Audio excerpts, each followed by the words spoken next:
सबसे पहले वैद्य जितेंद्र सिंह सर, इनको मैं आमंत्रित करना चाहूंगा।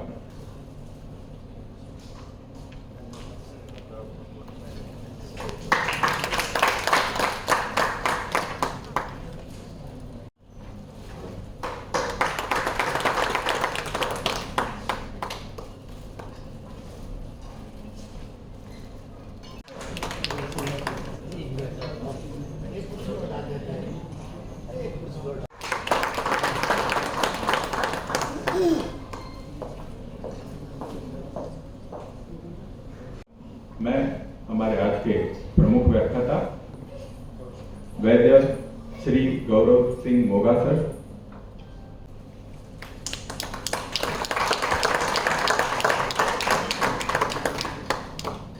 चिकित्सकों वैद्यों को मैं सादर प्रणाम करता हूँ और बहुत अच्छी अनुभूति आज हो रही है। श्री दूध पापेश्वर जो भारत की अग्रणी Ayurveda manufacturing goods manufacturing company है, 6 वर्ष बाद पुनः इसी माह में हम लोगों का दोबारा से मिलना हुआ है। जिस प्रकार से इस वर्ष महाकुंभ हुआ, इसी प्रकार 6 वर्ष बाद आज मेरठ के अंदर फिर से आयुर्वेद चिकित्सकों, वैद्यों, विद्वानों को एक साथ एकत्रित करके श्री दूध पापेश्वर कंपनी ने जो ये आयोजन किया है अर्धकुंभ का, उसके लिए मैं आभार व्यक्त करता हूँ और धन्यवाद देता हूँ श्री दूध पापेश्वर कंपनी की इस टीम का, जो काफ़ी मेहनत करते हैं। और कंपनी भी नो डाउट हम सभी अच्छी तरीके से जानते हैं, इसलिए हम लोग यहाँ पे उपस्थित हैं। इस कंपनी के जो प्रोडक्ट्स हैं हम उनके ऊपर पूरी तरीके से अपना विश्वास कर सकते हैं और नो डाउट जो रिजल्ट्स हैं वो अपने आप ही सामने आते हैं। मैं 6 वर्ष पहले जहाँ से हमने बात खत्म की थी, वहीं से इसको आगे बढ़ाना चाहूँगा। आपको याद होगा स्वर्गीय वैद्य मिलिंद पाटिल जी ने हमें इनफर्टिलिटी मैनेजमेंट से इंट्रोड्यूस किया था और बीज पुष्टि रस और स्त्री व्याधि रस के विषय में डॉक्टर साहब ने यहाँ पे अपनी प्रेजेंटेशन दी थी। तो उसमें मेरी भी प्रेजेंटेशन रही थी छोटी सी, तो वहीं से बात आगे बढ़ाते हैं। यहाँ जितने भी वैद्य उपस्थित हैं, निश्चित रूप से काफ़ी हद तक लोग उसमें रहे होंगे उस वर्कशॉप में भी, और आपने उसे अटेंड भी किया होगा। मैं जब यहाँ से चला तो उससे पहले हम लोग मर्द चिकित्सा के आधार पे स्कूल कॉलेजेस में मैं एक स्पेस मैनेजमेंट वर्कशॉप किया करता था। वुमेन्स हेल्थ पे मैंने कभी काम नहीं किया कि अपनी एक स्पेशलिटी बना के रखते हैं, इससे अलग नहीं जाना है, बेटी से इसको हाशिए पे रख चुके हैं आयुर्वेद को, तो काम नहीं चलने वाला।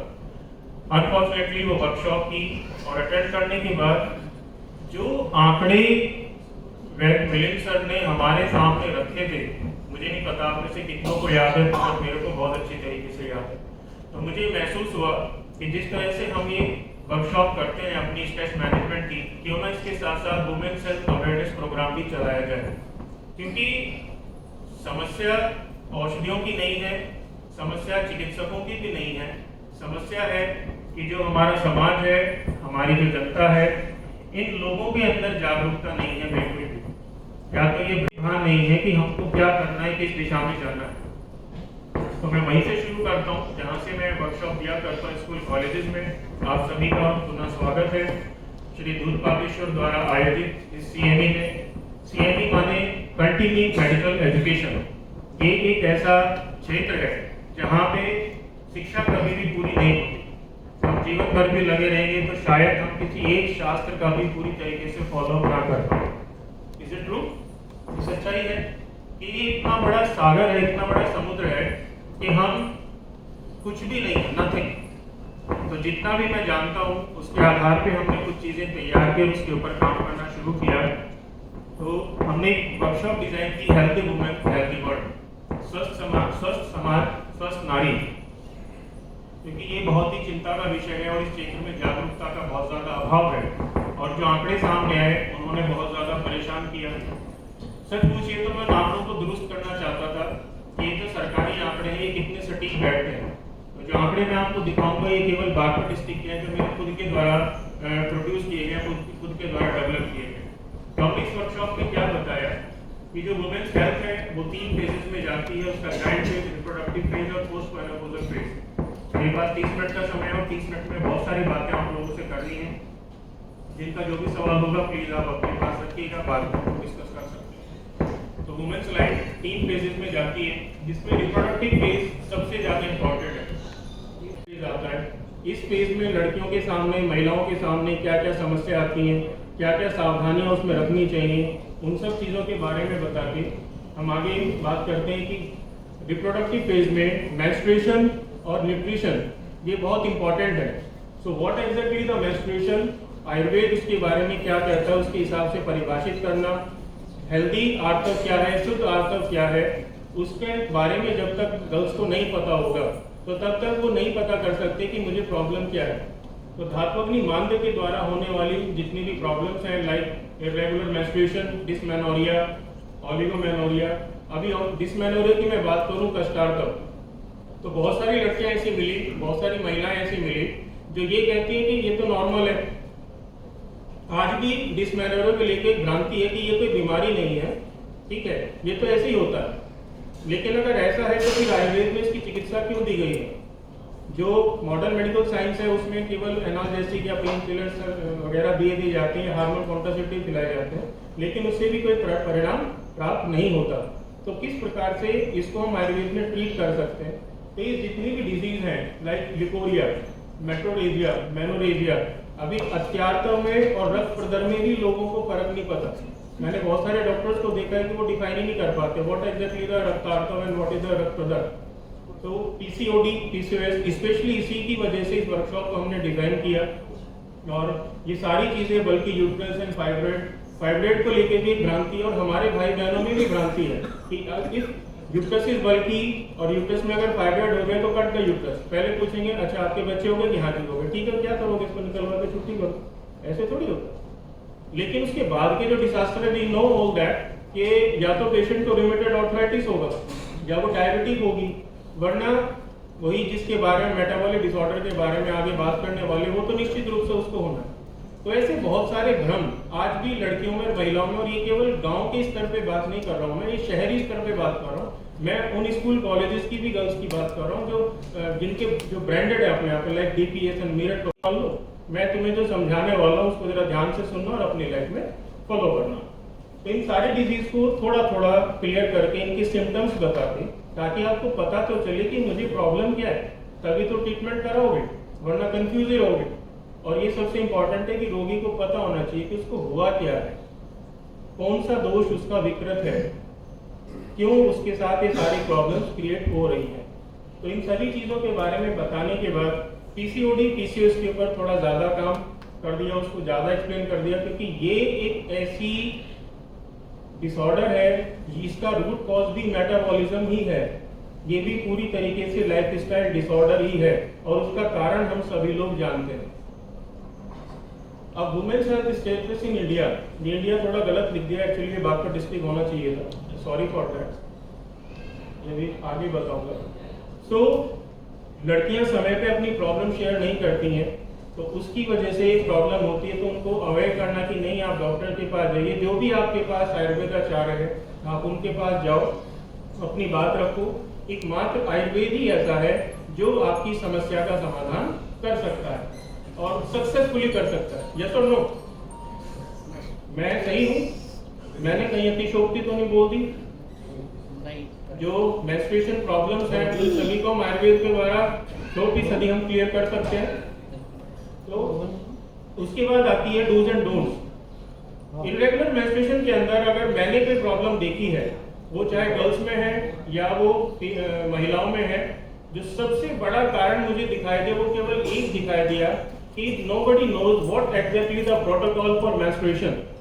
ये मासिक धर्म, अब जिसके आगे धर्म लग गया, धर्म यानी कि पालन करने योग्य धर्म, धर्म का तो पालन किया जाता है, सो हाउ टू पालन मासिक धर्म, तो वो सारे डूज एंड डोंट्स ब्रीफ करके वो सब लड़कियों को बताएं, और क्या करना है, सोना किस तरीके से है, कैसे काम नहीं करना है, एक्सरसाइज नहीं करनी है, ज़्यादा चलना नहीं है, हाइजीन का ध्यान रखना है, फिर न्यूट्रिशन की प्राणायाम जरूर करना चाहिए, जितना ऑक्सीजन सप्लाई बढ़ेगी उतना अच्छा, supporting vitamin D, B and some micro vitamin and uterine tonic, जो हमारे पास बहुतायत में उपलब्ध हैं, rather than modern medical science. There are some multivitamins there, but हमारे पास बहुत बड़ी रेंज है और बहुत इफेक्टिव भी है।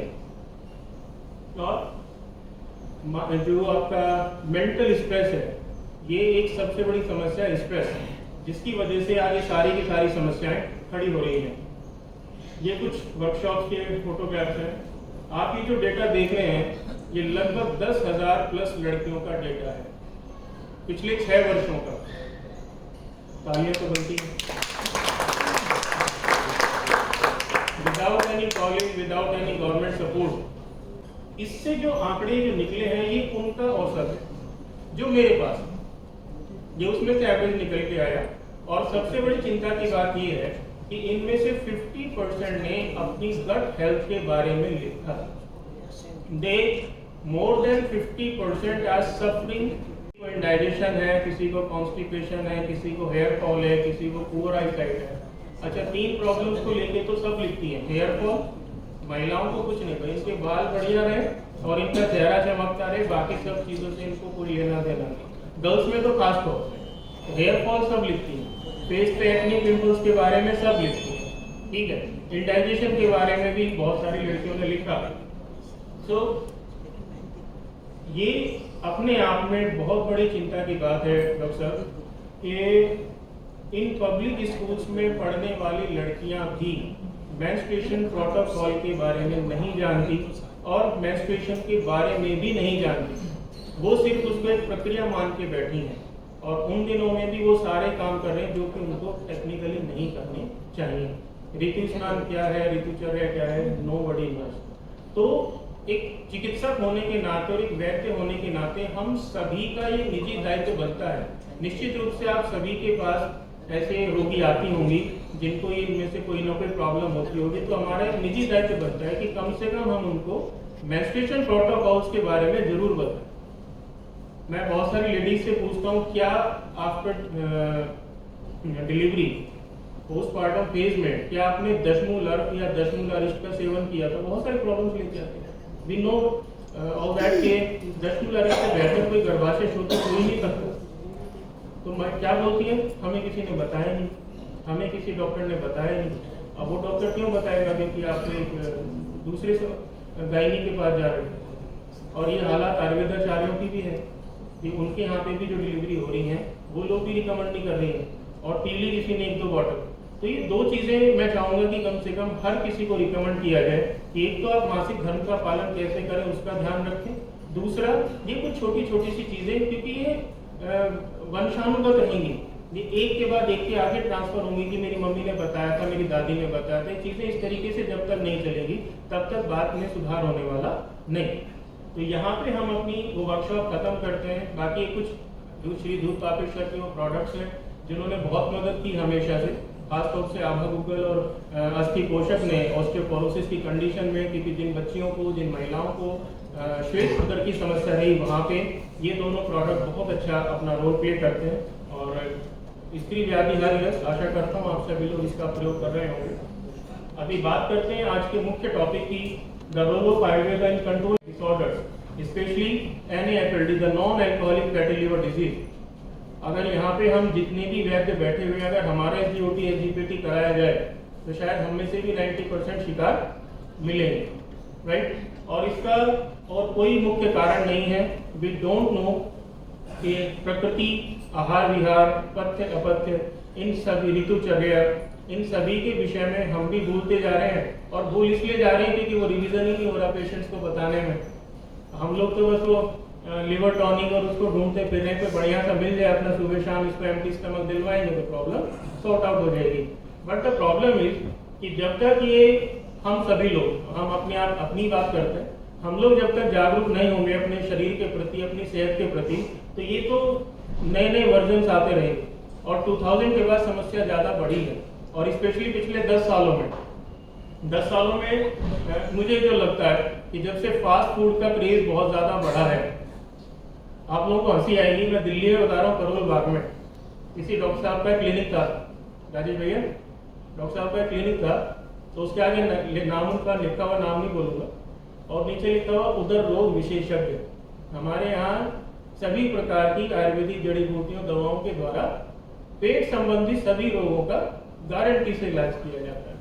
और उनके बाहर 3 ठेले लगे हुए थे, एक बर्गर का था, एक मोमोज का था और वो जो कुछ भी और चीज़ें बनाते हो, यार ये सही है मार्केटिंग का तरीका, यहाँ पे खिला के बीमार करो और सामने वाले से ट्रीटमेंट कराओ।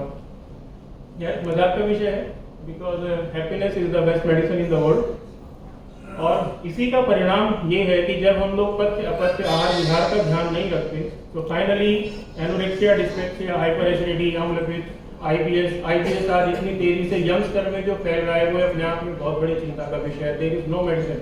और बहुत अच्छा लगता है सुनने में कि जब वो किसी मॉडर्न मेडिकल साइंस के डॉक्टर के पास होके आते हैं और डॉक्टर कहता है कि भाई हमारे यहाँ इसका कोई इलाज नहीं, तो मन को बड़ी संतुष्टि होती है कि कोई बात नहीं, हम करेंगे, ठीक है, हमारे पास बहुत कुछ है, हम कर लेंगे बड़े आराम से। तो and especially non alcoholic fatty liver disease, because fatty liver we all know that के लिवर हमारे मेटाबॉलिज्म में सबसे इंपॉर्टेंट रोल प्ले करता है। And heart, liver and kidney, ये तीनों के तीनों द ट्राइपॉड ऑफ लाइफ, और लिवर जो इसे चलाया जा सकता है। तो आज के समय में ये बहुत इंपॉर्टेंट है कि हम इसके ऊपर काम करें। और आयुर्वेद के अनुसार हम सभी जानते हैं कि ये मेदो रोग है, यकृत विकार है, जिसमें कफ और पित्त दोनों दूषित हो जाते हैं।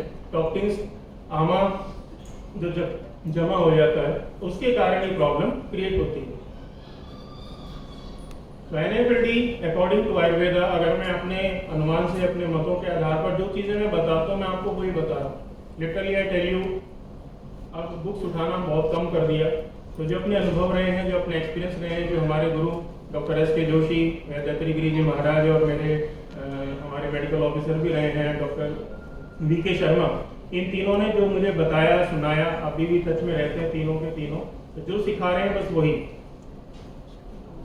क्योंकि ऑडिटरी लर्नर हूँ, सुन के बहुत ज़्यादा सीख पाता हूँ। तो जब बात करते हैं प्रिवेंटिव थेरेपीज की, तो सबसे पहला तो इम्पॉर्टेंट जो काम है वो पथ्य अपथ्य का है, कि जब तक हमको ये नहीं पता होगा कि हमको खाना क्या है और क्या हमें नहीं खाना है, तब तक ये मेटाबॉलिक डिसऑर्डर्स होते रहेंगे, ये निश्चित है।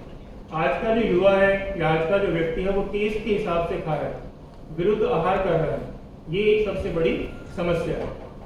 तो जब तक उसको नहीं पता होगा तब तक काम नहीं चलेगा। और हम देख रहे हैं अब तो गवर्नमेंट भी मिलेट्स के बारे में बात कर रही है, मिलेट्स के बारे में बात कर रही है, मोटे अनाज के बारे में बात कर रही है। हम लोग सब उस दौर के हैं, हमने गांव का माहौल देखा है, हमने गांव का दायरा देखा है। वहाँ पे मोटे अनाज हम लोग खाया करते थे। गेहूँ कभी कभार कोई मेहमान आता था तब बनवा दिया घर में गेहूँ की रोटी, अदरवाइज सब मक्का, जौ, चना, बाजरा, ये सब चीज़ें हम लोग कंज्यूम करके बड़े हुए। तो विरुद्ध आहार सबसे बड़ी समस्या है। जब तक लोगों को विरुद्ध आहार के विषय में, पथ्य अपथ्य के विषय में हम लोग जागरूक नहीं करेंगे, तब तक ये बीमारी दिन प्रतिदिन बढ़ती चली जाएगी। उसके बाद ऊषापान, गंडूज धारण और नाभि पूरण, ये तीनों हमारी मुख्य वैदिक मेडिकल साइंसेज हैं। प्रिवेंटिव भी हैं और क्यूरेटिव भी हैं, ये दोनों ही फॉर्म में काम करती हैं। हम जानते भी हैं, बहुत सारे लोगों को मैंने सोशल मीडिया पे इसके ऊपर वीडियो बना के देखा हुआ, लेकिन हम कितना अप्लाई कर पा रहे हैं? शायद हम में से भी कोई 1-2% होंगे जो इन चीज़ों को रेगुलरली अप्लाई करते हैं, और जो करते हैं वो जानते हैं कि इनके बेनिफिट्स क्या है। तो इनके ऊपर ज़्यादा मैं बात नहीं करूँगा because of time. Exercise, engaging regular exercise बहुत ज़रूरी है, लेकिन आजकल एक्सरसाइज की परिभाषा बदल गई।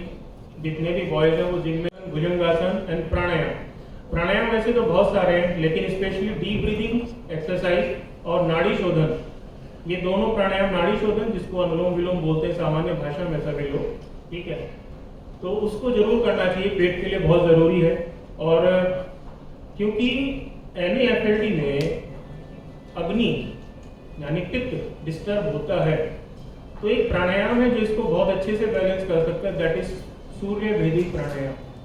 हम अपने लेफ्ट नोस्ट्रिल को बंद करके केवल राइट वाले से ही इनहेल करें और एक्सहेल करें, और उसको करें सुबह शाम नियम से, तो निश्चित रूप से आशातीत परिणाम उससे प्राप्त होते हैं। और मेरी स्पेशलिटी भी, जिसको मैं सबसे ज़्यादा प्रमोट भी करता हूँ, the self marma therapy, marma science. We all know that marma science is the mother of all healing therapies. तो कुछ पॉइंट्स हैं जो हमारे, हम सभी जानते हैं 107 मर्म स्थान हमारे शरीर में होते हैं, उनमें से कुछ मर्म स्थान सीधे सीधे हमारे मेटाबॉलिज्म को रिप्रेजेंट करते हैं। आप में से किसी को प्रेजेंटेशन चाहिए ना, मैं इसकी पूरी PDF भेज दूंगा आपको, आप नंबर ले लेना विपिन से मेरा, आप सुन लीजिए प्लीज ध्यान से।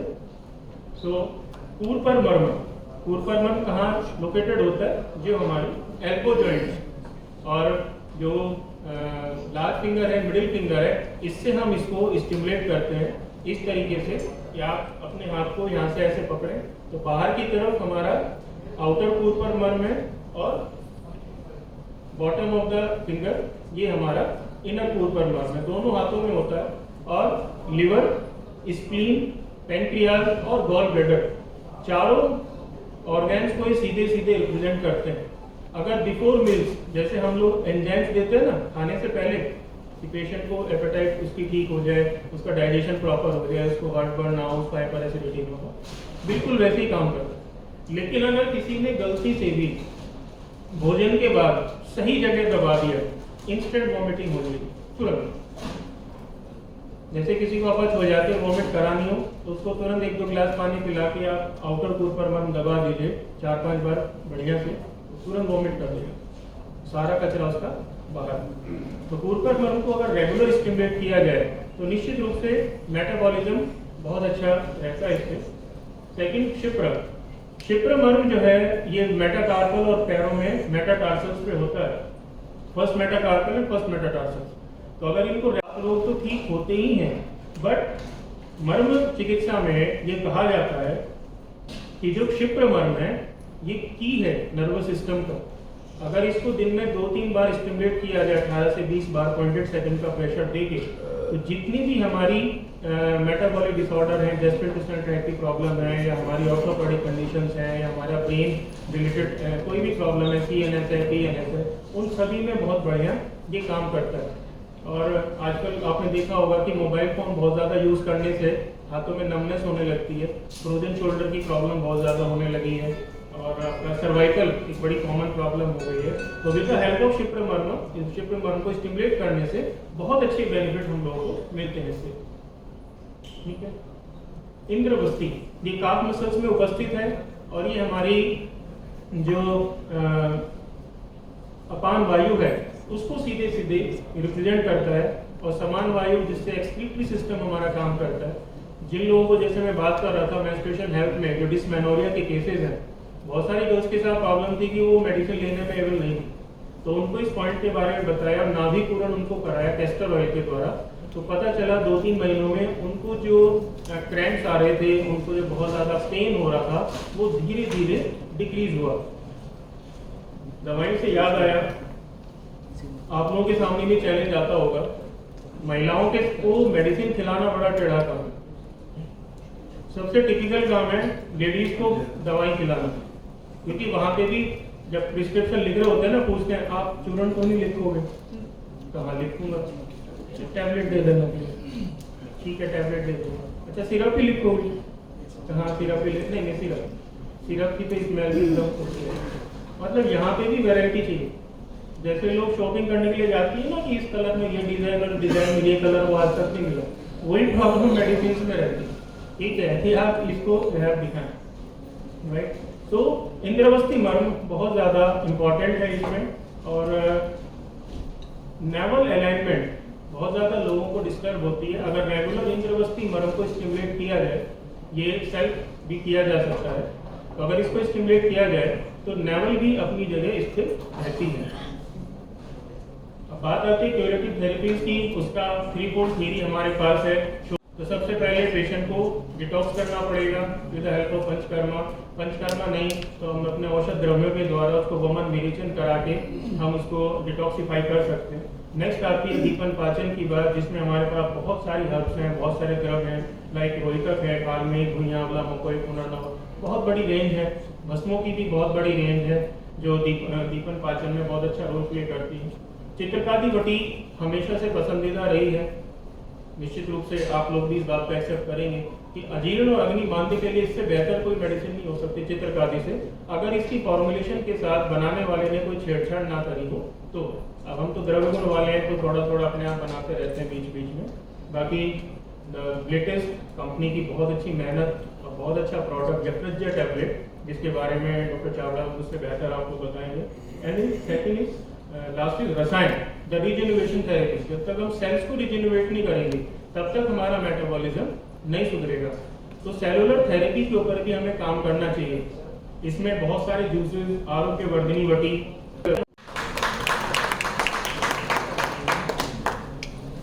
वैद्य आलोक शर्मा सर।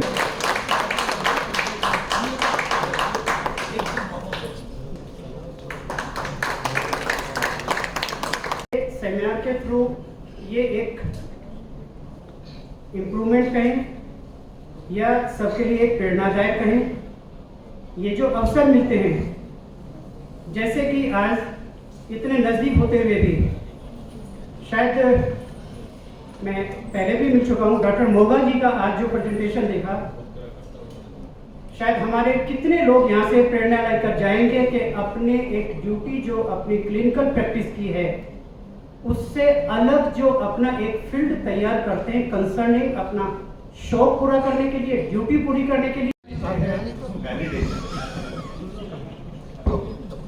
क्या आयुर्वेद को वैलिडेशन की आवश्यकता है? अभी कुछ देर पहले डॉक्टर गौरव बता रहे थे, जो फर्क उन्होंने बताया ना गर्लफ्रेंड और वाइफ के बीच में, वही फर्क जो है is pulling back Ayurveda. Because when we are practicing, what are the practical challenges we face? First of all, जो liberals होते हैं modern medicine में, वो कहते हैं कि no effect, no side effect. So what does it mean? They say that Ayurveda is a placebo. So hardcore, जो strict allopaths है, वो कहते हैं no effect, only side effect. It means Ayurveda is poison or it is toxic. So it is our joint responsibility that we have to prove only effect and no side effect. Only effect and no side effect, provided our medicines are used in proper dosage for proper duration with proper anupan. This is very important, and this is where we are talking of validation. Validation is nothing but research. अनुसंधान की आवश्यकता है, and whatever we do, we have to document. And this is where we are working for last several years. Everyone knows that we have completed our journey of 153 years. Sir आज अभी थोड़ी देर पहले बता रहे थे भाई ये आयुर्वेद का अमृतकाल है. So we have to make best use of this, and for this we require research. We require documentation. So when we talk of SDL, Sri Dutta Papesh Limited, what has been our approach? First of all, characterization. Characterization is we should know what we are offering our Vaidyas or what Vaidya is offering his patients. So जो fingerprinting है medicine का, characterization is very important. Second is safety and efficacy. चाहे वो animal models में safety efficacy show करे या humans में करे, इसकी बहुत ही आवश्यकता है. And recent challenges, recent I give example. हमारी दवाई काम कैसे करती है, मोड ऑफ एक्शन क्या है, ये जानना जरूरी है. पर ये जो कुछ चीजें हैं वो कुछ एग्जांपल्स के द्वारा मैं आपको समझाने की कोशिश करूंगा. And this is what we are working for last 153 years. Standardization has always been our core. But मेरे जो गुरु रहे, कंपनी के जो owner, from first day I joined this company 1997, पहले दिन से अगर प्रोडक्ट डेवलप करना है तो सबसे पहले ग्रंथ वाचन करना पड़ेगा, टेक्स्ट बुक पढ़ना पड़ेगा. चाहे वो योग रत्नाकर हो, चरक संहिता हो, संहिता हो, ग्रंथ वाचन करना जरूरी है. सेकेंडली उसके बाद प्रोडक्ट डेवलप होगा. Everyone knows when we talk of Ayurveda, यहाँ हमारे पास जेनरिक प्रोडक्ट है, फॉर एग्जांपल सुवर्ण भस्म, या हम लोग प्रोप्राइटरी मेडिसिन, मैंने एक एग्जांपल लिया है अम्लपित्त मिश्रण, ये प्रोडक्ट डेवलप करना है. When we are talking of a generic product like सुवर्ण भस्म, what is important? Safety. सुवर्ण प्राशन हम लोग जन्म से ही बच्चों को कराते हैं ना भी. अगर सुवर्ण प्राशन कराते हैं तो safety is very important. From day one of the birth, we are doing सुवर्ण प्राशन. तो सेफ्टी एस्टैब्लिश करने के लिए हमने जो रिसर्च किया है, जैसे रसतरंगिणी में सुवर्ण भस्म का डोसेज है एक चतुर्थांश से एक अष्टमांश रत्ती या एक अष्टमांश से एक चतुर्थांश रत्ती, तो 15 से 30 मिलीग्राम डोसेज हो गया। तो मैक्सिमम अगर सुवर्ण भस्म की मात्रा देनी हो तो कितने डोज तक सेफ है, ये हमने प्रूव किया है। इसको कहते हैं NOAEL, no observed adverse event level, and we have documented that this suvarna bhasma is safe up to a dose of 10 times the human therapeutic dose, यानी 300 मिलीग्राम तक सेफ है। यहां तक बात रुकी नहीं है। We have also proven that our सुवर्ण भस्म is non-genotoxic, non-mutagenic, way cancer causing potential भी नहीं है और DNA डैमेज भी नहीं होगा। नॉन न्यूरोटॉक्सिसिटी जो है हमने ज़ेब्राफिश में प्रूवन करके we have published the paper. Then comes reconfirming clinical efficacy. Specific test करने हैं, स्पेसिफिक टेस्ट करने हैं। अगर हम लोग अब्रल लो की बात करते हैं तो वहां रक्त धात्वाग्नि का विचार करते हैं। अगर रक्त धात्वाग्नि का विचार करते हैं तो भाई सीरम फेरिटिन नाम का जो टेस्ट है वो करना आवश्यक है, बिकॉज अल्टीमेटली ये जो रक्त धात्वाग्नि वर्धन करने के लिए यकृत को स्टिमुलेट करना पड़ेगा, बोन मैरो को स्टिमुलेट करना पड़ेगा, तो दिस इज वेरी इंपॉर्टेंट। और एक हमारा अगले है जिसमें स्वर्ण है। अगर हम लोग कोविड में हमने इम्यूनिटी की बात की तो स्पेसिफिक पैरामीटर होने चाहिए, भाई इम्यूनिटी बढ़ेगी कैसे, तो we have proven that it increases CD4 T lymphocyte का काउंट बढ़ता है, which is very important in our day to day practice. अगर CD4 lymphocyte कम है तो our body will not be able to fight infection and inflammation. And last is very important thing, mode of action. पहले मैं बात करूंगा वसंत कुसुमा का रस की, जो इनडेप्थ सर्वे हुआ था, इंडियन सर्वे, कि भाई भारत देश में हमारे देश में मधुमेह के रोगी कितने हैं। तो ये जो 2023 में जो सर्वे पब्लिश हुआ, दे say that 101 million people, to be more specific 101.3 million people in India are suffering from diabetes, and 130 million people are suffering from pre-diabetes, and those who have likelihood to develop diabetes in the next 3 years. So almost 10 to 12% of Indian population is diabetic. अगर ये diabetic population की हम बात करें, इनमें 16.9% population जो है diabetic, उनमें diabetic retinopathy होने की संभावना है। Retinopathy is nothing but a major cause of blindness. Retinopathy में होता क्या है? Retinopathy में होगा angiogenesis होता है, सूक्ष्म रक्त वाहिनियां बनती हैं और उनमें ब्लीड हो जाता है, which is the major cause of blindness. और अगर इसकी बात करें तो इसके लिए जो ऑप्थेल्मोलॉजिस्ट ट्रीटमेंट देते हैं वो इंट्राविट्रियल इंजेक्शन देते हैं, जो 45,000 का इंजेक्शन आता है, रैनिसिजुमैब या बेविसिजुमैब, 6 महीने में एक बार इंजेक्शन लगता है, लेकिन तब तक ऑलरेडी विजन लॉस प्रोग्रेसिव हो चुका है। तो वी हैव प्रूवन कि अगर इनके पास ये जो सूक्ष्म रक्त वाहिनियां हैं उनकी रोकथाम करनी है तो vascular VEGF, vascular endothelial growth factor की रोकथाम करनी है तो नई रक्त वाहिनियां नहीं बनेगी। और ये जो है ये प्रूवन रोल है रैनिसिजुमैब का, and we have proven and we have presented this paper in United States of America. तो हमारा जो वसंत कुसुमा का रस जो है वो उसी तरह काम करता है जैसे ये रैनिसिजुमैब काम करता है। तो वसंत कुसुमा का रस is an natural or Ayurved based anti-VEGF, provided we have to start it in time. See, this is the difference between modern anti-diabetics and वसंत कुसुमा का रस। ठीक है, शुगर कम करना इसका मेजर ऑब्जेक्टिव नहीं है, it is basically organ protective या रसायन जिसकी हम लोग बात करते हैं। तो दिस वी हैव प्रूवन। अस्थि पोषक का तो मैं एग्जांपल दूंगा कि basically what is the difference between modern calcium and our Ayurveda calcium. Modern जो कैल्शियम है, ठीक है, वो बोन स्ट्रेंथ बढ़ाएगा, लेकिन 50 की उम्र के बाद महिलाओं में जब इस्ट्रोजन डिक्लाइन होता है, या 75 की उम्र के बाद जब पुरुषों में टेस्टोस्टेरोन डिक्लाइन, जिसको एंड्रोपॉज कहते हैं, तभी सिर्फ कैल्शियम देने से यूज नहीं होगा, तभी अस्थि का क्षरण रोकना है। अस्थि धात्वाग्नि जो वर्धित है उसको कम करना है, तो उसको कम करने के लिए एक विशिष्ट प्रोटीन होता है बोन सेल्स में, जिसको कहते हैं RANKL, receptor activator of nuclear factor kappa B ligand, फिर उसकी रोकथाम करनी जरूरी है। ये रोकथाम करने के लिए आयुर्वेद प्रोडक्ट्स बहुत ही सक्षम है। अगर कॉमन एग्जांपल दे तो वेरी इकोनॉमिकल वनस्पति सीजस क्वाड्रैंगुलरिस या हड़जोड़, दिस इज वेरी इंपॉर्टेंट। तो ये सब चीजों को हमें यूज करना है और ये सब चीजें डॉक्यूमेंट करनी है। तो हम जब प्रोडक्ट डेवलप करते हैं तो this is our basic plan that we have to read the text, understand it, develop formulations, do appropriate studies so that product works. Sometimes we fail also, so we start again. Now I come to the topic NFLD. Why NFLD is very important? 33% Indian adults, they are suffering from non-alcoholic fatty liver disease. This is an Indian survey. Ultimately, why I am showing this slide? एक liver cancer का patient आ गया आयुर्वेद चिकित्सक के पास, तो काफी जैसे boast करने वाले लोग होते हैं कि हम सभी टाइप का कैंसर ठीक कर देते हैं।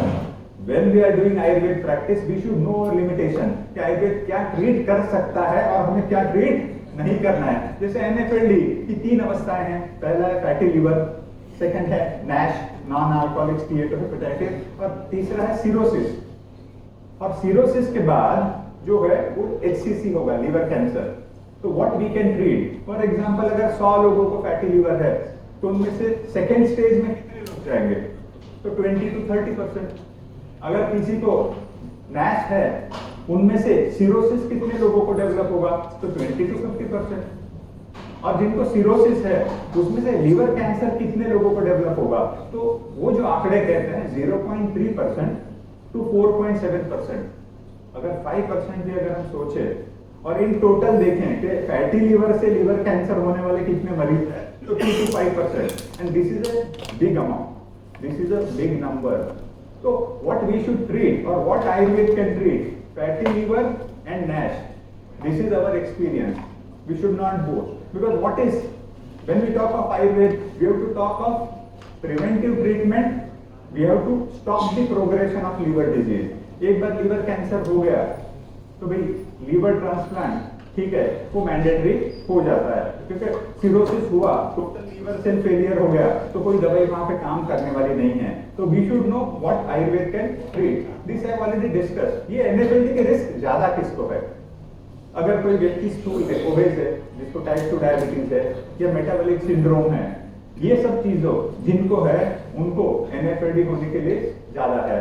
और इंडिया में it is a leading cause of liver transplantation in India. Number 1 cause still remains the same, alcohol. Viral hepatitis B और C से होता है, लेकिन this is an emerging epidemic. And what is more important, अभी थोड़ी देर पहले हम बता रहे थे कि जिनको NFLD होता है उसमें से 2 से 5% लोगों को लीवर कैंसर या लीवर ट्रांसप्लांट की जरूरत पड़ती है। बाकी 95% लोगों का क्या, this 95% people they die because of cardiovascular disease। तो जो NFLD ग्रसित जो मरीज हैं उनकी मृत्यु अगर हुई तो इसमें number 1 cause is cardiovascular disease. तो ये जो रिस्क है इसको भी एड्रेस करना इतना ही इंपॉर्टेंट है। अभी हम लोग बात करते हैं आयुर्वेद शाश्वत है। आयुर्वेद में अगर 2-3 हजार साल पहले, 5,000 साल पहले वात व्याधि या अम्लपित्त का वर्णन किया है तो उसका नामकरण चेंज नहीं हुआ। तो ये जो NFLD है उनका अभी नया नामकरण 2024 में जो हुआ है वो है MSLD, non alcoholic fatty liver disease का नया नामकरण है metabolic dysfunction associated steatotic liver disease. तो ये नामकरण क्यों हुआ, क्योंकि इसका संबंध जो है वो मेटाबॉलिक सिंड्रोम से है। तो what is metabolic syndrome, simple thing, 5 चीजें याद रखनी है, वजन ज्यादा होना, ब्लड प्रेशर ज्यादा होना, ओबेसिटी में 2 प्रकार आ गए, जो वजन की मैं बात कर रहा था, बॉडी मास इंडेक्स हो गया और वेस्ट सर्कम्फरेंस, ब्लड प्रेशर ज्यादा होना, ब्लड शुगर ज्यादा होना, ट्राइग्लिसराइड्स का बढ़ जाना और HDL कोलेस्ट्रॉल का कम हो जाना। ये जो है this is called as basically metabolic syndrome.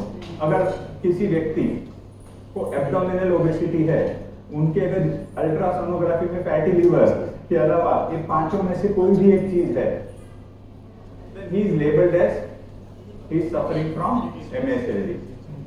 तो ultimately what is the treatment, modern medicine में ट्रीटमेंट क्या देते हैं, तो सबसे पहला है वेट लॉस करना है, वेट लॉस करना है। And here when we talk of weight loss, this is the opportunity for Ayurveda. Weight loss करने के लिए आयुर्वेद में जो औषधि द्रव्य है, ठीक है, उनका मॉडर्न मेडिसिन में कोई जोड़ी नहीं है। एक दवाई थी उनके पास जो 2 साल पहले विड्रॉ हो गई, ऑर्लिस्टैट करके, अभी उनके पास कोई दवाई है नहीं। तो दिस इज एन की एरिया फॉर आयुर्वेद। दूसरा, अंडरलाइन जो रिस्क फैक्टर्स है, शुगर है, ट्राइग्लिसरीडीमिया है, ठीक है, उसको ठीक करना है। तो अल्टीमेटली ट्रीट किसको करना है? तो इंसुलिन रेजिस्टेंस को कम करना है, क्योंकि ये जो मेटाबॉलिक सिंड्रोम है उसका डायरेक्ट संबंध है इंसुलिन रेजिस्टेंस से। इंसुलिन रेजिस्टेंस को कम करना है और इनके फल स्वरूप होने वाले जो लीवर की कोशिकाएं हैं, यकृत की जो कोशिकाएं हैं, उनको उनका डैमेज कम करना है। इसलिए हेपेटिक ऑक्सीडेटिव स्ट्रेस को कम करने के लिए ट्रीटमेंट दी जाती है। वेट लॉस का इतना इंपॉर्टेंस क्यों है? वेट लॉस होगा तो इंसुलिन रेजिस्टेंस कम होगा, फैटी लिवर कम होगा। अगर हम इंडियन सिनेरियो की बात करें तो मेजॉरिटी ऑफ इंडियन पेशेंट जो है दे आर ओबेस, जिनको एनएफएलडी है। लेकिन ऐसे भी पेशेंट्स है जो नॉर्मल वेट है और उनको एनएफएलडी है। तो चाहे वो ओबीज इंडियन पेशेंट्स हो या नॉर्मल वेट वाले इंडियन पेशेंट्स हो जिनको एनएफएलडी है, अगर इनकी चिकित्सा करनी तो वेट लॉस इंपॉर्टेंट है। और लेटेस्ट साइंस क्या कहता है? मान लीजिए अगर कोई व्यक्ति 100 किलो का है, उनका वजन 100 केजी है, 5% या उससे ज्यादा वेट लॉस अगर उनका हुआ तो फैटी लिवर रिवर्स हो जाएगा इन 6 मंथ्स टाइम। अगर 7% या उससे वेट लॉस किया उन्होंने तो भी ये जो सेकेंड स्टेज है ना, नैश, वो भी रिवर्स हो सकता है। 10% से ज्यादा बॉडी वेट अगर उन्होंने कम किया तो हो सकता है फाइब्रोसिस का प्रोग्रेशन रुक जाए या रिवर्स होने की संभावना है। जो नॉर्मल वेट व्यक्ति है उन्होंने 3 से 5% भी वजन कम कर दिया तो 50% ऐसे लोगों में फैटी लिवर रिवर्स हो जाएगा। And this is the strength of Ayurveda. Ayurveda में ऐसी काफी जड़ी बूटियां हैं, वनस्पति द्रव्य हैं, इवन 10 औषधियां हैं which will help in weight loss। ठीक है, मॉडर्न मेडिसिन कहता है कि इंसुलिन रेजिस्टेंस को कम करना है, हेपेटिक ऑक्सीडेटिव स्ट्रेस को कम करना है, लेकिन आयुर्वेद क्या कहता है? इट इज बेसिकली अ संतर्पण जन्य विकार, disease because of over nutrition. अगर इसकी चिकित्सा करनी है तो भी तिक्त पौष्टिक औषधियों का सेवन करना है जिससे दीपन पाचन इफेक्ट हो, मेदोहरण हो, यकृत शोथ का निवारण हो। और चूंकि यकृत जो है पित्त का स्वरूप है, अग्नि का स्वरूप है, तो वहां मृदु विरेचन आवश्यक है। ये चीजें ध्यान में रख के हम लोगों ने यकृतजय डेवलप किया and it has a strong rational और शास्त्राधार। अगर बात करें कि व्हाट डज यकृतजय ऑफर, तो फलत्रिकादिकम त्वाथम पुनर्नवास्तक मिश्रितम तुलसी कामल की ध्यान से यकृतजय उत्तम। फलत्रिकादिकवात प्लस पुनर्नवास्तकवात, तुलसी और कमल की काफी ऑल ओवर इंडिया। ये जो फलत्रिकादिकवात है ये सिर्फ यकृत विकार जो है उनके लिए इनकी फलश्रुति सीमित नहीं है।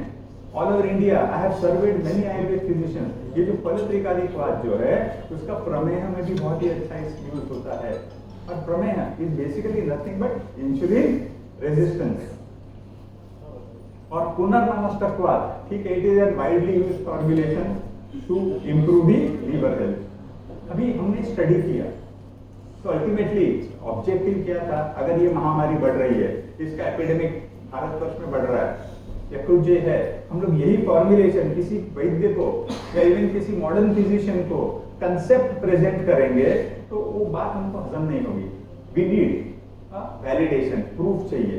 तो ये प्रूफ को ध्यान में रख के हमने एक बेसिक स्टडी डिजाइन किया था एनएफएलडी में। तो एनएफएलडी में यूएसजी डायग्नोज एनएफएलडी था, यूएसजी डायग्नोज में यूएसजी में फैटी लिवर था।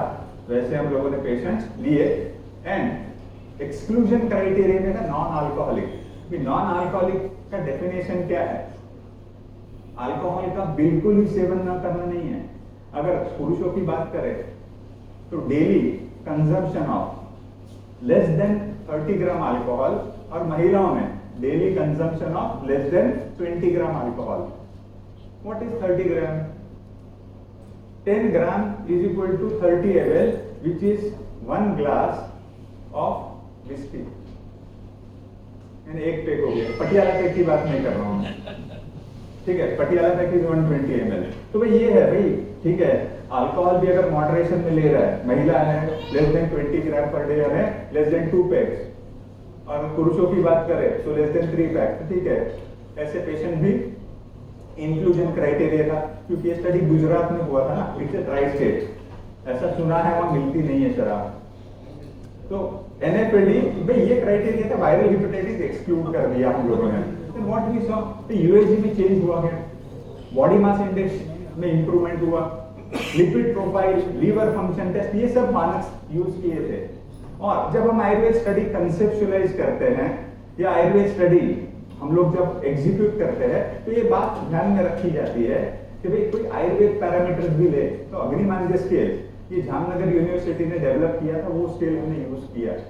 अल्टीमेटली आयुर्वेद में समस्या क्या है, जो स्केल्स जो है वैलिडेटेड स्केल्स नहीं है। स्टिल जो आयुर्वेद में अनुसंधान होता है तो इन स्केल्स का इस्तेमाल करना आवश्यक होता है।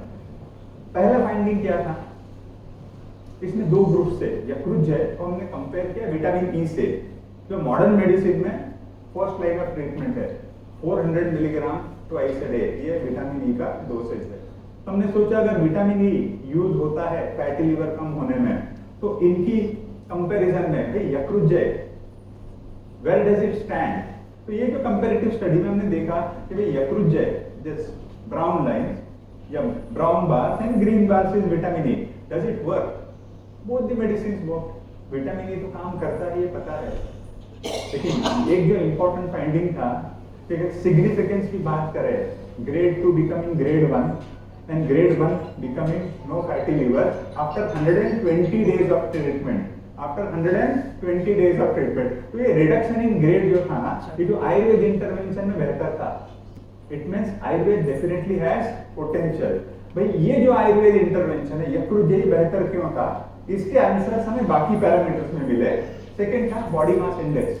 अभी बॉडी मास इंडेक्स इंप्रूवमेंट या रिडक्शन की जब हम लोग बात करें तो इसमें एब्सोल्यूट जो परसेंटेज वाइज रिडक्शन हमने देखा वो आयुर्वेद इंटरवेंशन में ऑलमोस्ट वो परसेंटेज रिडक्शन था 5.5% reduction after 120 days of treatment. अगर आप 2 स्लाइड पहले जाएं, अगर आपने देखा कि अगर फैटी लिवर कम करना हो, अगर 5% या उससे ज्यादा वेट लॉस हो तो लीवर फैट डिपोजिशन कम हो जाएगा।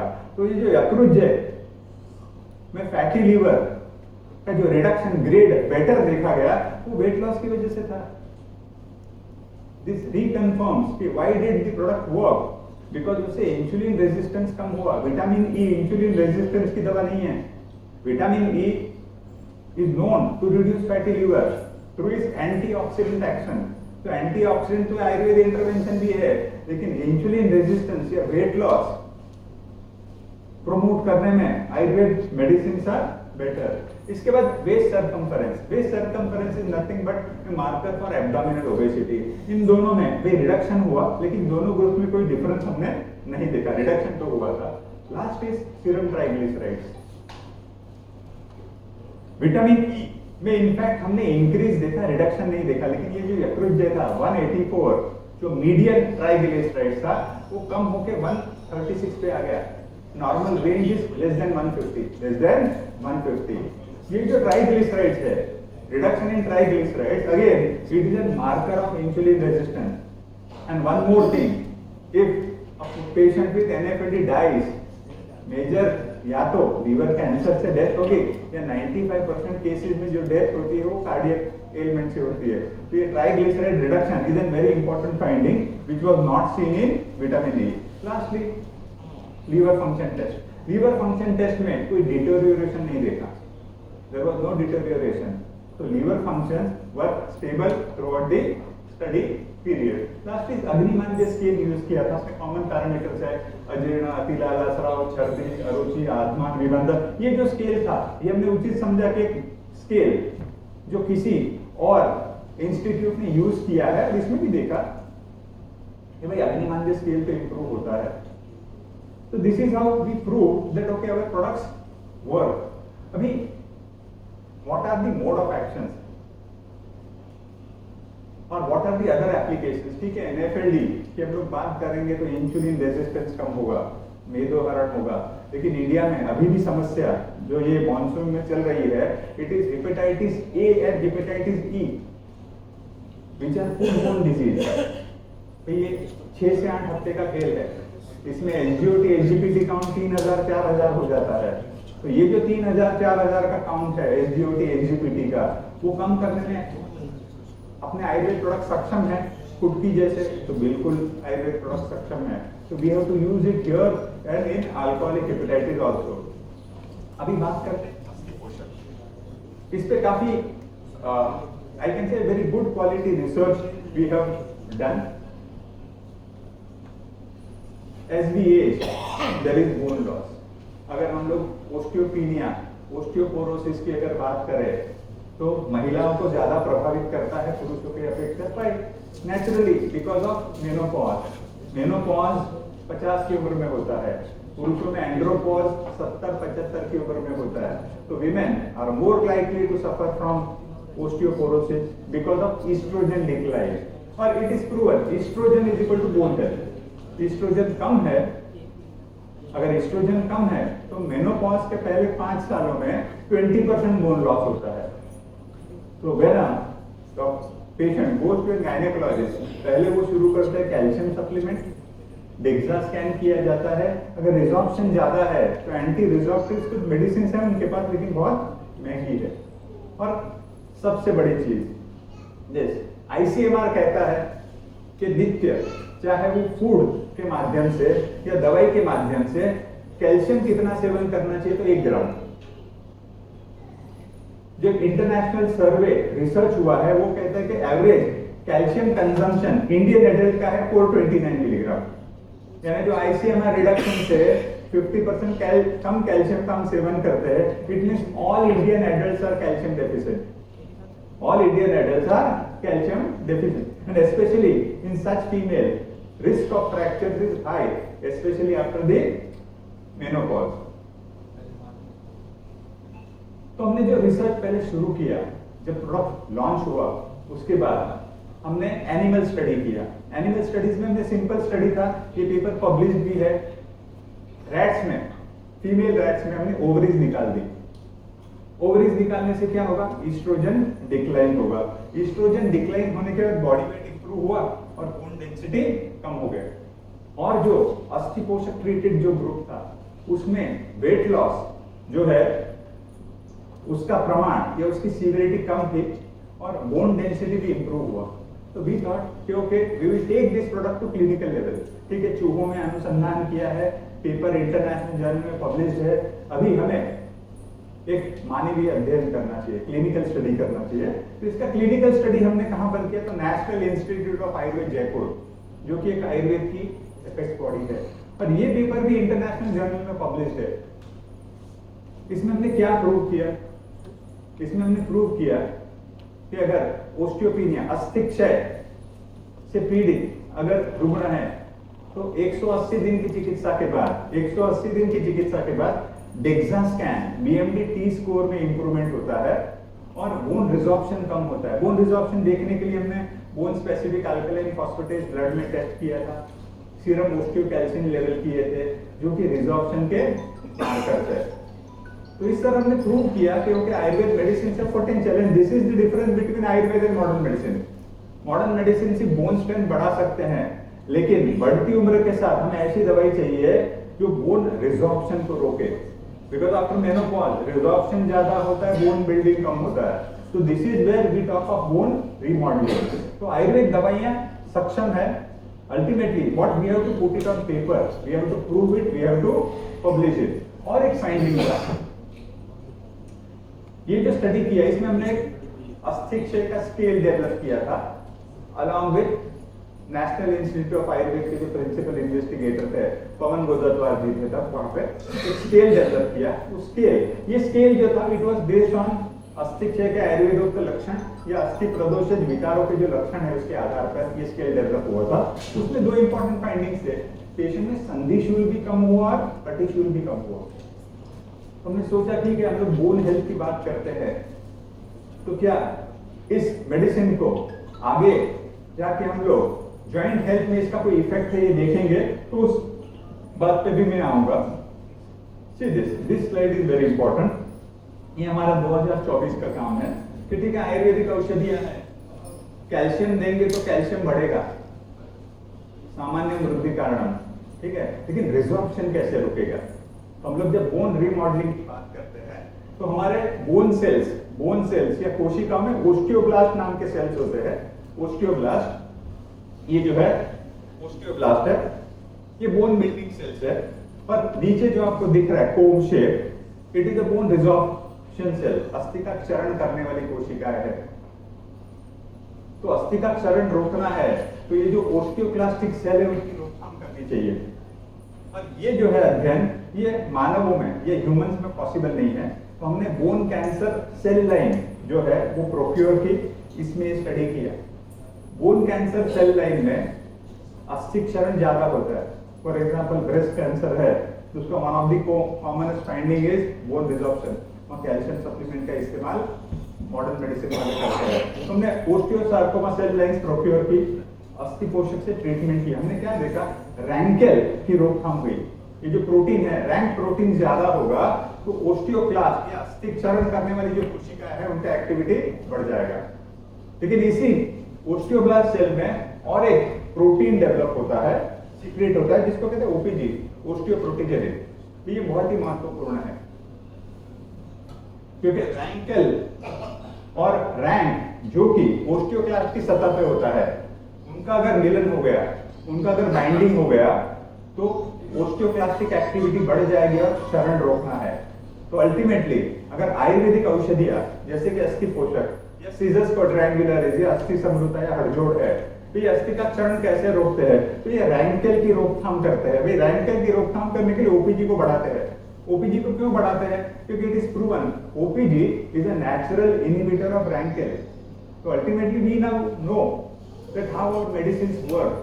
अगर अस्थि पोषक से अस्थि क्षरण रोकता है या हड़जोड़ से अस्थि क्षरण रोकता है, जो कि बहुत ही इंपॉर्टेंट चीज है, specially after menopause and after andropause. तो आयुर्वेदिक मेडिसिन्स दे डाउन रेगुलेट रैंकेल। अभी मॉडर्न मेडिसिन में गए 5 साल में एक दवाई आई है देनोसुजोमैब नाम की, बहुत ही एक्सपेंसिव दवा है, बहुत ही एक्सपेंसिव इंजेक्शन है। उनकी रैंकेल एक्टिविटी है, उनकी एंटी रैंकेल एक्टिविटी है, sorry. So Ayurvedic medicines also work in the same way because this era is of evidence-based medicine. Evidence है तो evidence generate करना पड़ेगा। हमारी दवाइयाँ इफेक्टिव है, लेकिन कैसे इफेक्टिव है, this also we know। अभी बात करते हैं, वो मैं बात बता रहा था आपको, संधि शुल्क, कटी शुल्क। तो हमने सोचा क्यों ना हमारा जो अस्थि पोषक टैबलेट्स है उसको हम एक्सप्लोर करें कि ठीक है, बोन हेल्थ तो इंप्रूव करता है, this is confirm. What about the joint health? Because one of the major bread and butter of Ayurvedic physician is also osteoarthritis, and 85% of osteoarthritis is knee osteoarthritis. Again, महिलाओं को ज्यादा प्रभावित करता है। It is because of menopause. Menopause में oestrogen decline से weight gain होगा और वेट बेयरिंग जॉइंट्स पे उसका इफेक्ट आएगा। और अल्टीमेटली जो नी मसल वीकनेस है बिकॉज ऑफ ओबेसिटी और because of immobility, it will affect the cartilage loss. Modern medicine की बात करेंगे तो उनके पास कोई प्रभावी चिकित्सा नहीं है, पेन किलर देंगे। उनके पास कार्टिलेज रीजनरेट करने वाली या कार्टिलेज को प्रिजर्व करने वाली कोई दवाई नहीं है। तो उनके पास वो लोग दवाइयां खोज रहे हैं जिनको कैसे DMOAD। What is DMOAD? Disease modifying osteoarthritis drugs. लेकिन ये संकल्पना तो आयुर्वेद में 5000 साल पहले की थी। आयुर्वेद कहते हैं गुगुल जो है वो रसायन है ना, गुगुल इज जॉइंट स्पेसिफिक रसायन, तो guggul is chondroprotective, we have already proven it, काफी काम हो चुका है। तो व्हाट इज बेसिकली, अगर ओस्टियोआर्थराइटिस की बात करें तो अवर विशेष शोधित गुगुल और Commiphora wightii is basically an DMOAD। But how does it protect the cartilage, ये प्रूव करने के लिए तो ये चित्र समझना होगा। This is a joint, this is an artistic presentation of cartilage. Cartilage की बात करें तो cartilage is basically this is the cartilage. अगर ये कार्टिलेज है तो under the microscope cartilage looks like this और लुक्स लाइक दिस। ये जो आई शेप जो कोशिकाएं हैं, इट इज बेसिकली कॉन्ड्रोसाइट। जैसे एज बढ़ेगी, ट्रॉमा होगा, ठीक है, डीजनरेशन की वजह से ये जो है कॉन्ड्रोसाइट, इनको डैमेज होता है। और ये जो कॉन्ड्रोसाइन दो प्रोटीन सीक्रेट करता है, पहला है COMP, cartilage oligomeric matrix protein, और मैट्रिक्स मेटालोप्रोटीनेज 13। तो जब कॉन्ड्रोसाइट डैमेज होगा तो ये प्रोटीन जो है वो लीक होकर ब्लड में आ जाएंगे, and this is an indicator of cartilage damage. तो नी ऑस्टियोआर्थराइटिस में बेसिकली कॉम और MMP13 में बढ़ोतरी होती है। तो ऐसी दवाइयां चाहिए जो इनकी रोकथाम करे MMP13 को। और ठीक है, modern medicine is effective but they have their own handicap. आप लोगों ने, काफी लोगों ने एक दवाई का नाम सुना होगा ना, डॉक्सीसाइक्लिन, जो हम लोग एंटीबायोटिक एक्ने में यूज करते हैं या एज एन प्रोफाइलैक्सिस डेंगू में भी यूज करते हैं डॉक्सीसाइक्लिन को। तो अभी ये डॉक्सीसाइक्लिन, उनका कहना है ये कार्टिलेज को प्रोटेक्ट करती है, but we had this medicine 5000 years ago. Ayurveda में तो गुगुल का और गुगुल कल्पों का वर्णन था। तो दिस आर पोटेंशियल DMOID। हमने एक अध्ययन किया, ये भी गत साल का अध्ययन है, this paper is under publication.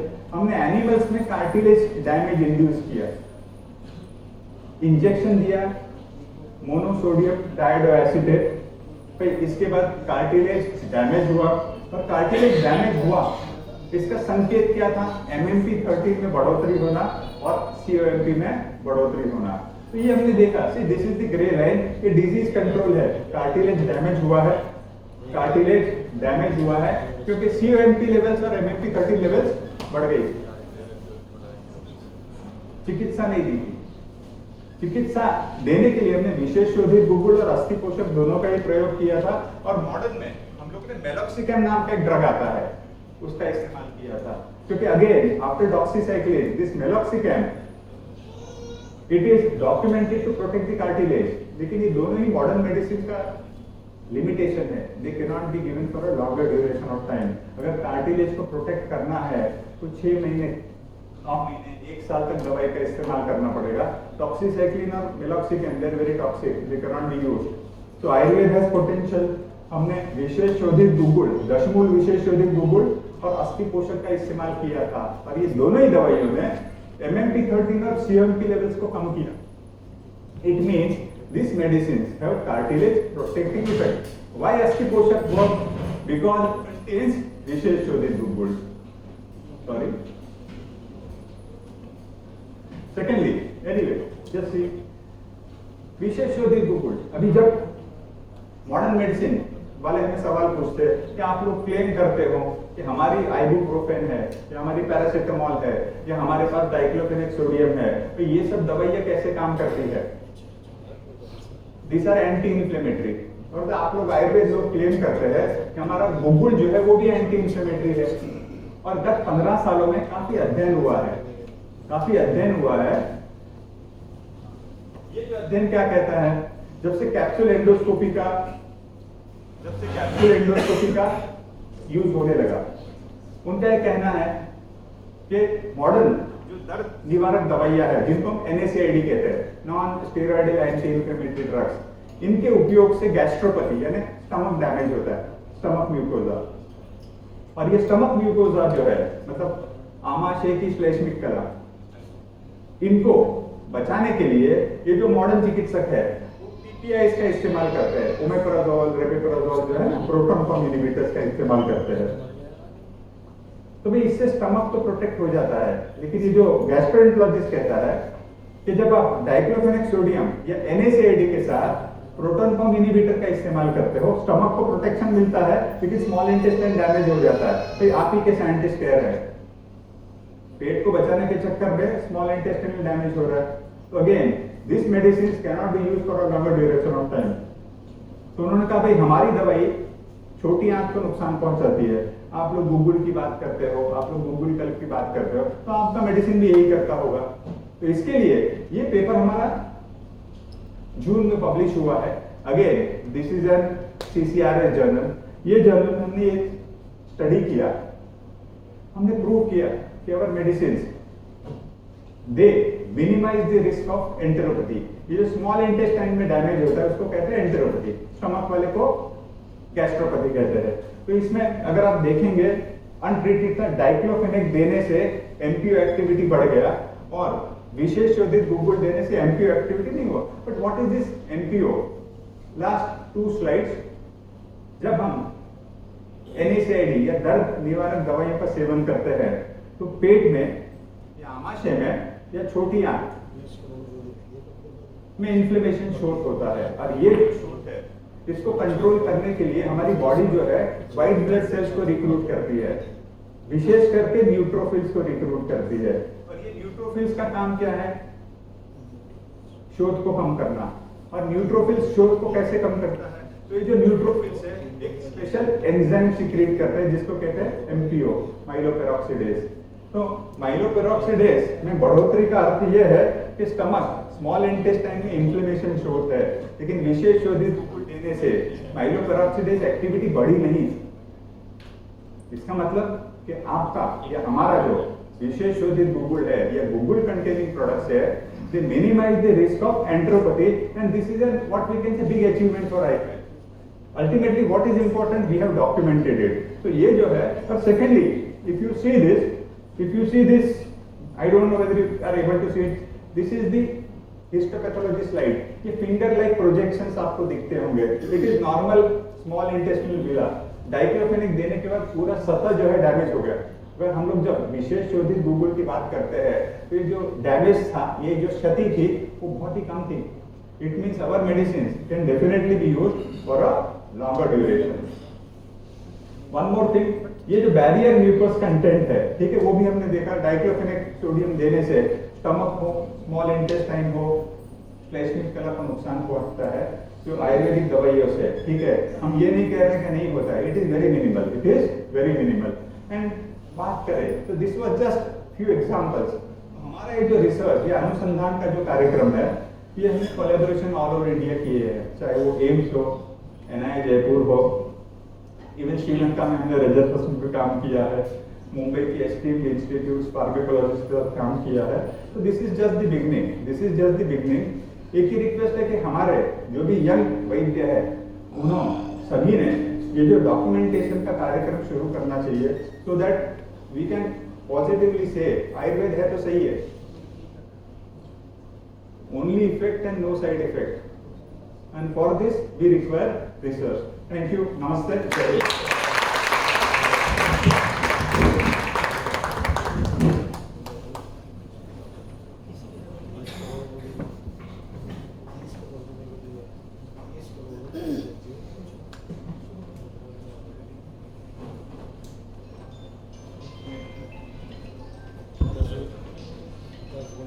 धन्यवाद सर। आप सभी वैद्यों के लिए एक स्मॉल क्विज भी हमने रखा है। ये QR कोड जनरेटेड क्विज है, केवल 5 क्वेश्चन है, ऑनलाइन ही आपको उसका आंसर देना है, मल्टीपल चॉइस है, कोई भी आप चॉइस ये कर सकते हो। जो टॉप 10 जो वैद्य जी रहेंगे उनको इमीडिएटली जो है वो यहाँ पे हम हमारी तरफ से एक विशेष पारितोषिक है। जब आप इसको QR कोड को सर स्कैन करेंगे, सर मैडम एवरीवन, तो ये जो है वो आपको एक पोर्टल पे लेके जाएगा कि जिसके ऊपर आपको आपका मोबाइल नंबर, ईमेल आईडी और आपका नाम ये दर्ज करवाना है। 5 क्वेश्चंस आएंगे, हर एक क्वेश्चन के 4 ऑप्शंस है, 4 ऑप्शंस में से आपको एक केवल सही ऑप्शन चुनना है और इमीडिएटली जो है वो हमें यहीं पे उसके रिजल्ट